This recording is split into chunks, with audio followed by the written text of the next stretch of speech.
It's Pride Month, and celebrations are happening all around Central Florida, some with long-running history. You're listening to The Wrap from Central Florida Public Media. I'm Joe Mario Pedersen.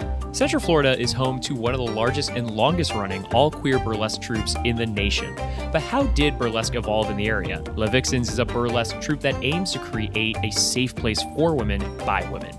It sheds light on the stripteases, dancing, and comedy that informs their routines. That's ahead on The Wrap, the big stories this week from Central Florida Public Media. But first, these headlines. The UCF Board of Trustees has approved a ban on camping that applies to all university property. Central Florida Public Media's education reporter Danielle Pryor says the move comes months after pro-Palestinian protests at UCF. The Board of Trustees not only approved a campus-wide ban on camping at their meeting on Tuesday, but also new rules that limit where and when a protest can take place on campus. Senior Moi Dawn was at the meeting to speak out against these changes. We have a very large pro-Palestinian demographic at UCF, but regardless of what side you stand on, it's been an overall attack on our free speech. So regardless of your political stance on issues, our school shouldn't be doing anything to restrict how students are able to express their free expression and free speech on our campus. Florida State University approved a similar ban on camping last week. Danielle Pryor, Central Florida Public Media. Florida cases of dengue, a mosquito-borne virus, have exceeded expectations for the year. According to the state, health experts expected 214 travel cases for the year. So far, there have already been 237. When it comes to Orange County, last year it saw 18 cases from travelers. Halfway through this year, Orange has already had 16 cases, according to state data.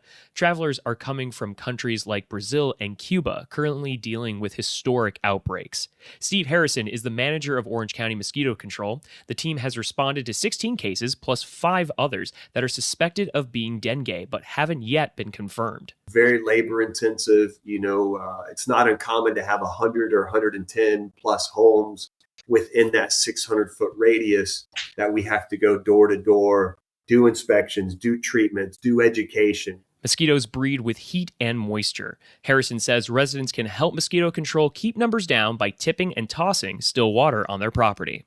The Orlando City Council has ended the city's 3 decades-old tradition of independent citizen oversight of the police department.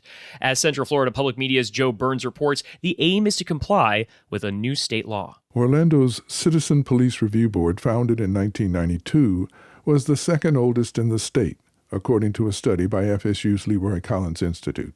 Its members were appointed by the mayor and council. The board served as an advisor to the police chief. It didn't do its own investigations, but reviewed citizen complaints and department probes of police conduct involving use of force.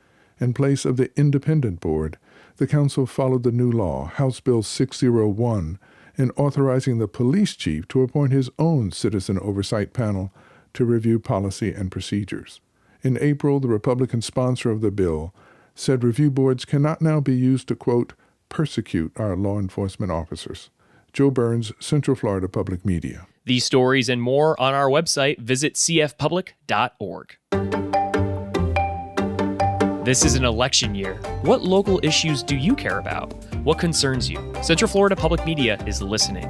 Your questions will help shape our election coverage this year. Let us know what you want to know. Click the green Let Us Know button under Vote 2024 at cfpublic.org.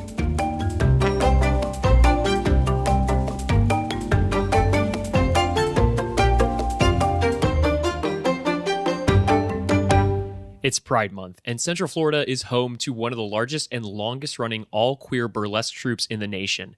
The team, known as Les Vixens, incorporates stripteases, dancing, and comedy into their routines by women for women. And as Central Florida Public Media's Kayla Kissel reports, the troupe's leader says she hopes to change the queer space for women, which is widely dominated by men.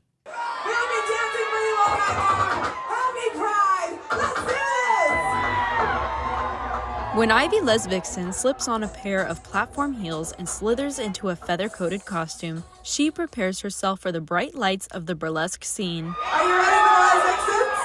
Yes? For nearly 2 decades, it has been the life of glitter and grind. That's what Ivy says is needed to run the burlesque troupe known as Les Vixens. She works more than 80 hours a week booking bars, doing club residencies, and theatrical performances with lines wrapping around blocks to see the troupe of 15 performers. But it wasn't always this way. Ladies and daddies, I'm your host every Saturday night. My name is Ivy. When I first came out and I started going out to the gay bars, it was all drag queens.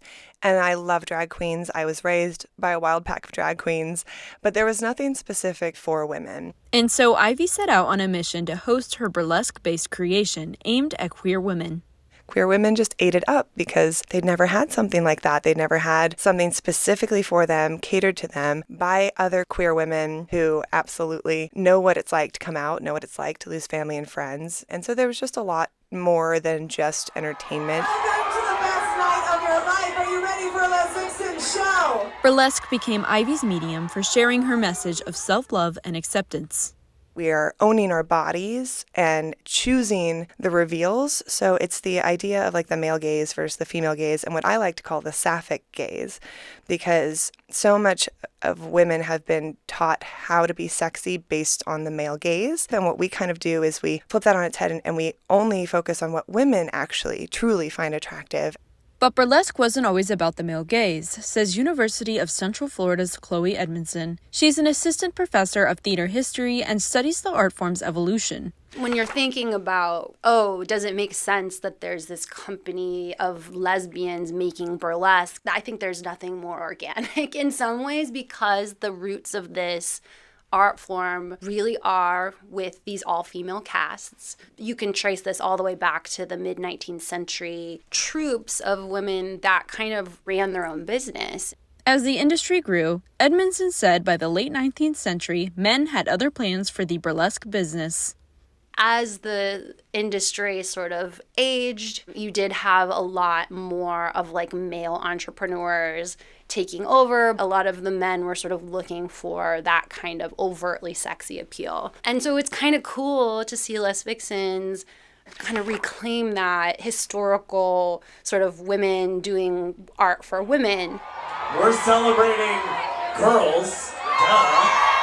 With that focus on women audiences by women performers, Ivy said her troupe has created a safe space for queer women to be loud and proud about their sexuality through burlesque.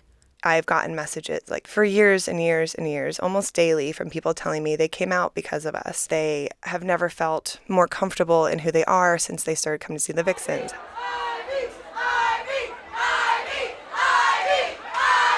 The curtain comes down and these people go home living out loud themselves because they see us doing it. The underlying purpose is so much bigger and it's actually happening. For Central Florida Public Media, I'm Kayla Kissel.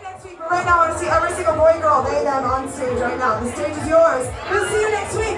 We love you. That's it for the wrap this week.